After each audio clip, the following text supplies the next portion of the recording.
Good morning, everybody. Good morning. Our downtown has been experiencing a renaissance, which gives us all optimism for the future. Now it's time to make sure that our neighborhoods share in this renaissance. Many of our neighborhoods have been hit hard by the epidemic of abandoned and foreclosed homes. If we are to make sure that the success that we're experiencing downtown extends into our neighborhoods, we must eliminate the blight that sickens communities. Today, I'm pleased to announce the first step on our effort to bring our renaissance into the neighborhoods.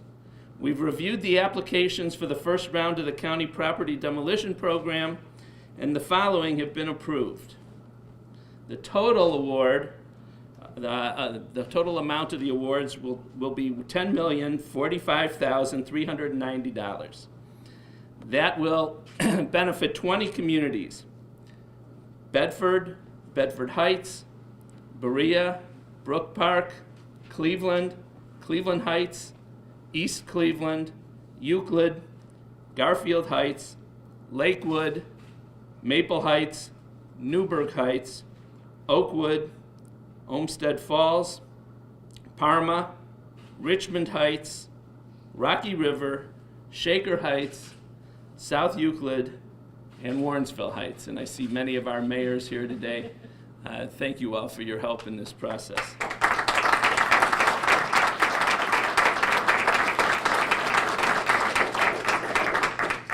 Of that amount, $3,919,640 will go directly to communities, and $6,125,750 goes to the land bank to assist communities. 619 total structures will be taken down, 569 homes, 50 other structures. It's very exciting today that we're making an impact in our local communities. And with that, I'd like to introduce our Council President, Dan Brady.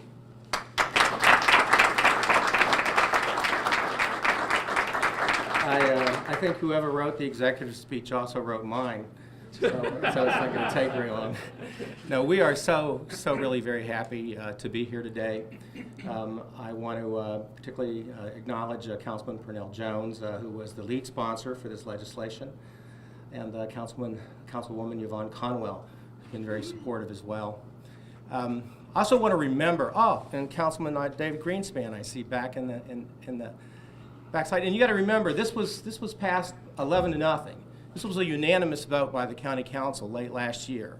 So we really have a strong consensus for this legislation. And we are so pleased that the executive has embraced this project and understands its urgency.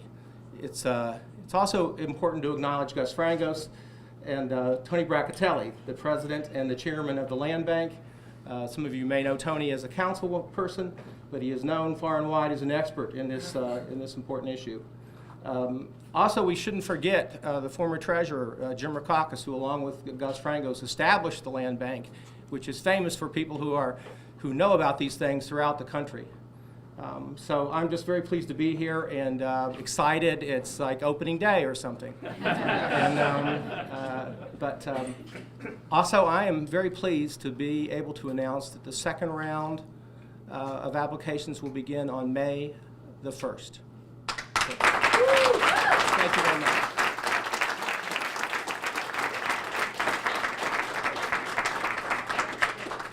And now I'd like to ask Gus Frangos to come forward. Thank you, Executive Budish and Councilman Brady, many of the mayors here whom we work with, and guests here today, as well as the media. I would like to just quickly recognize our board before we go further. Councilman Brancatelli is our chairman. Mayor Sellers is our vice chairman. And of course, Executive Budish is on our board, and he has designated Ken Surratt to serve in his place. And are any other board members here? Oh yes, how could I forget? And Councilman Brady, Council President Brady, sorry about that, Councilman. We are very excited here on behalf of the staff and the board of the Cuyahoga Land Bank. We want to just say that we're excited about this program in terms of what it will do and what it means for many of Cuyahoga County's neighborhoods.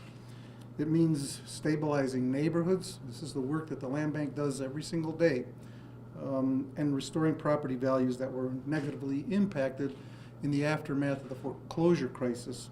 In other neighborhoods, it means a fresh start. It means a fresh start and a renewed sense of community. It means safer, stronger, stabilized, and more vibrant neighborhoods.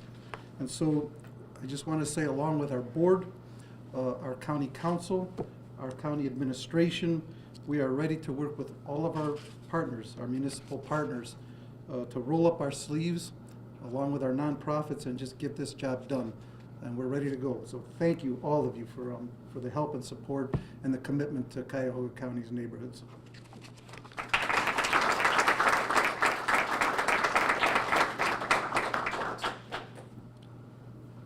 I think whoever wrote Council President Brady's remarks also took some of my follow-up remarks. But I want to thank Council President Dan Brady and the entire council. As Dan noted, many are here, along with Councilman Tony Brancatelli, Gus Frangos in the Land Bank, and a number of housing advocates that have been pushing hard for this program, like Jim Rokakis, who you mentioned, and VAPAC for their strong advocacy on behalf of this tremendous project. I recently talked about the financial condition of the county and the fact that our capacity to pay debt service for new bond issues is extremely limited. This hasn't changed. But I also said that we would do everything we could to continue to move forward with transformative projects that are critically important to the continued progress of our region. The Demolition program is one of those projects. I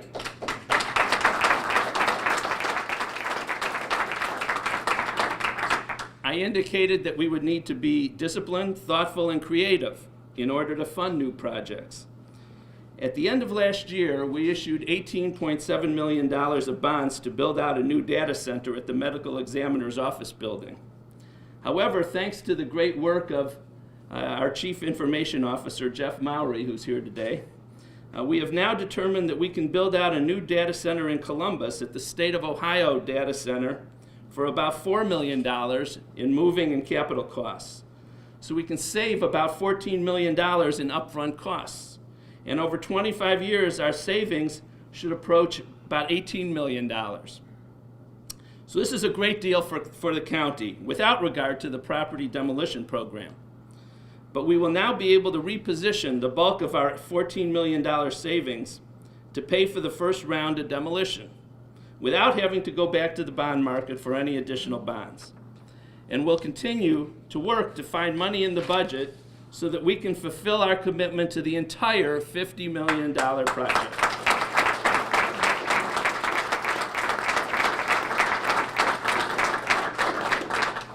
I'd also like to announce that moving forward, the property demolition program, as well as other housing-related matters for the county, will be overseen by Ken Surratt, who's here today, I believe. I saw, there he is.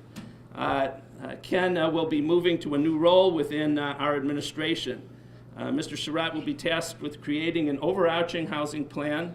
I know that he'll be working closely with Yvonne Conwell to do that for the county and coordinating our housing programs and initiatives.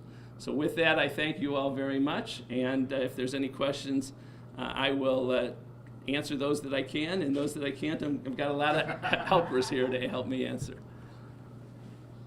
Yes? Can you tell me how many applications you received? I mean, did all of the applicants get something, or were some people left in the aw shucks category?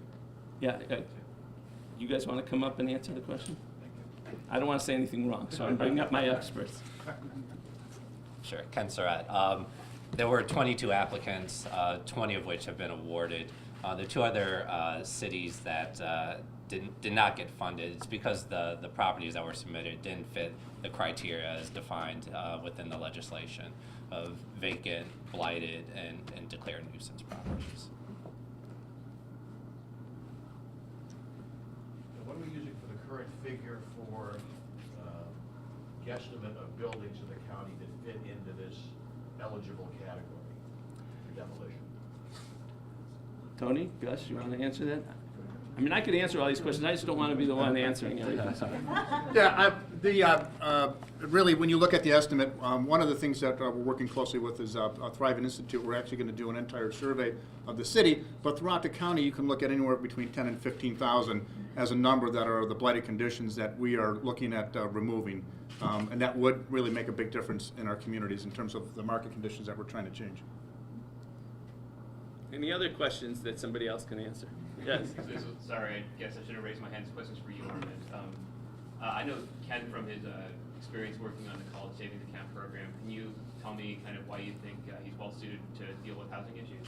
Absolutely. Ken has been involved in a whole lot of things for the county over the last, how many years? 2 years. 2 years, and has been getting, excuse me, has been, his background is in finance. He worked, I believe, with the Breakthrough Schools as their CFO. He understands financial issues, which is part and parcel of the housing issues that we're facing right now in the county, and I think is perfectly situated for the job. You want to add anything about your background? Or? You'll have your chance, I'm sure, to get screened at the... Yes. So. Anybody else? Okay. With that, thank you all very much. And again, thank you for all you've done for really improving our neighborhoods in a major way today. Thank you.